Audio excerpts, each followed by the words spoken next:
এই সিজনের প্রথম হচ্ছে আজকে সিম ভর্তা বানাবো। তো আজকেই শুরু। সিম ভর্তা কিন্তু বউয়া ভাত এটার সাথে বেশি খেতে মজা হয়। যাই হোক, আমি প্রথম হচ্ছে সিমগুলাকে সিদ্ধ করে নিব। তো এইদিকে হচ্ছে আমার সিম সিদ্ধ হয়ে গেছে, নামিয়ে নিয়েছি। তো প্রথমে হচ্ছে একটা বাটিতে পেঁয়াজ কুচি নেব, তারপর হচ্ছে লবণ আর হচ্ছে শুকনো মরিচ গুঁড়া, তারপর এটাকে দিয়ে পেঁয়াজটাকে একটু ভালো মতো ডলে নিব। এরপর হচ্ছে ধনিয়া পাতা, তারপর হচ্ছে সরিষার তেল দিয়ে ভালোভাবে মাখিয়ে নিব।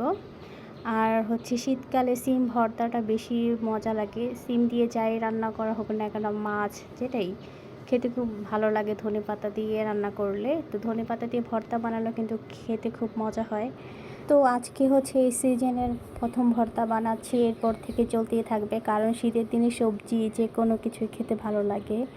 তো এদিকে কথা বলতে বলতে আমার ভর্তাটাও বানানো শেষ। তো এভাবে বাসায় ভর্তা কে কে বানিয়ে খাও অবশ্যই কমেন্টস করে জানাবা। আল্লাহ হাফেজ।